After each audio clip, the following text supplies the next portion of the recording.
Proposition 31. This is a referendum on a 2020 law that would prohibit the retail sale of certain flavored tobacco products. So, just so you know, a referendum is a particular kind of thing that we're able to do in California that not all states have. Sometimes what will happen is the legislature will pass a law. If somebody objects to that law, whether it's citizens or whether it's special interest groups or whatever, they can get enough signatures, and then essentially it puts the law on hold until the voters have a chance to go ahead and vote on it. That's what a referendum is.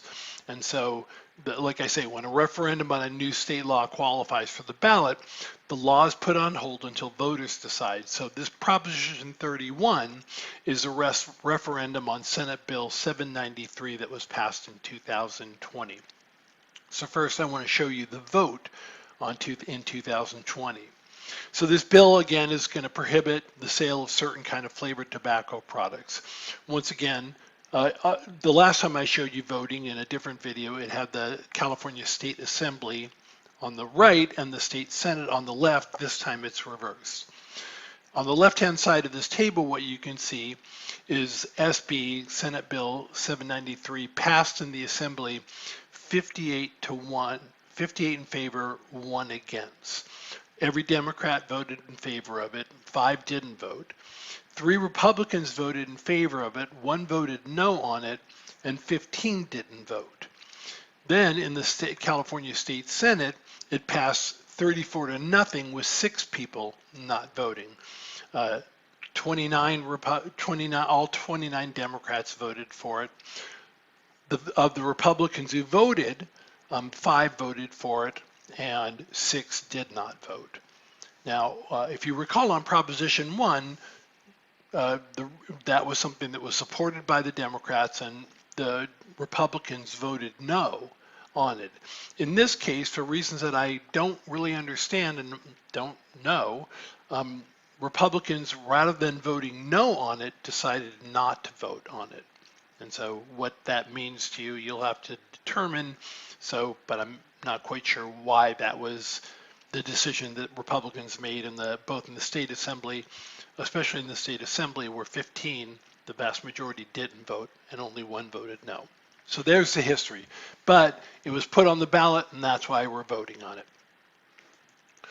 A yes vote would mean that in-person stores and vending machines could not sell most flavored tobacco products and tobacco product flavored enhancers, and I'll explain that a little bit more.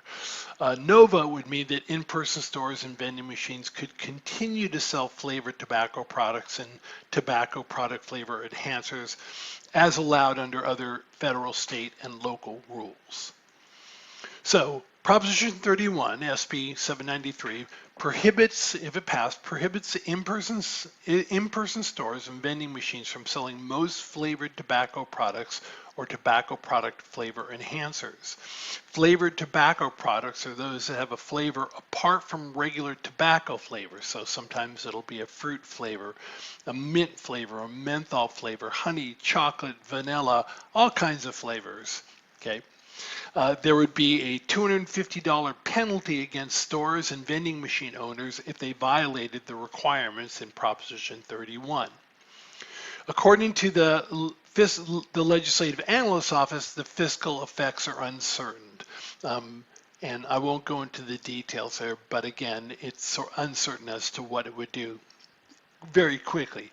It would be a short-term reduction in taxes that get paid on these products, but one of the things the legislative analyst pointed out is that while it would be a short-term reduction in taxes because people's health would potentially improve, then there would be fewer costs on the part of the state paying for people's health care, especially who get their health care paid through the state.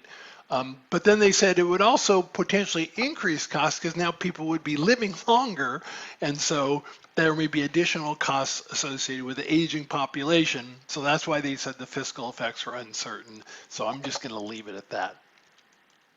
The argument in favor of Proposition 31. Proposition 31 protects children by ending the sale of candy-flavored tobacco products, including e-cigarettes and menthol cigarettes. Right, the tobacco companies use candy-flavored products to target children and lure them into a lifelong addiction to nicotine. According to some studies, 4 to 5 children who've used tobacco started with a flavored product. Now, this includes e-cigarettes as well.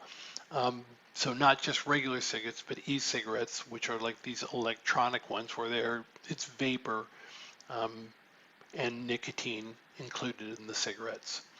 Nicotine is highly addictive, a highly addictive drug that is especially dangerous for children, harming brain development and impacting their attention and their impulse control. In California, almost all high school e-cigarette users, these electronic cigarettes, preferred flavored products, and over 2 million middle and high school students nationwide use them. Tobacco businesses prey on, in regards to menthol cigarettes, the tobacco businesses prey on black neighborhoods, spending billions to lobby, advertise, and market menthol cigarettes. In the 1950s, fewer than 10% of black Americans who smoked used menthol cigarettes. Today, that number is 85%. Tobacco companies are making enormous profits while the rates of tobacco-related heart disease, stroke, and cancer skyrocket in black communities. Here's the argument in opposition to Proposition 31. First, it's already illegal to sell tobacco products to anyone under the age of 21 in California, with big penalties for breaking the laws. Proposition 31 enacts a sweeping new ban on menthol cigarettes, flavored smokeless tobacco, and other flavored non-tobacco nicotine products for adults over the age of 21. Prohibition has never worked. It didn't work with alcohol, it didn't work with marijuana, and it won't work with flavored tobacco products either. Right? The prohibition will impact minority neighborhoods more than any other, criminalizing the sale of menthol cigarettes, which are primarily the choice of adult tobacco consumers in these communities. Proposition 31 goes too far by banning the sale of flavored reduced-risk smoke-free products that are authorized by the FDA.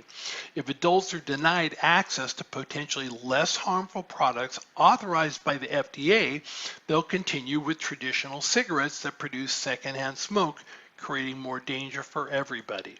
California should not abandon what is clearly working. Vaping, the use of e-cigarettes, is going down. They shouldn't abandon what's clearly working and replace it with a failed policy of the past, prohibition. A yes vote means that in-person stores and vending machines could not sell most flavored tobacco products or tobacco product flavor enhancers.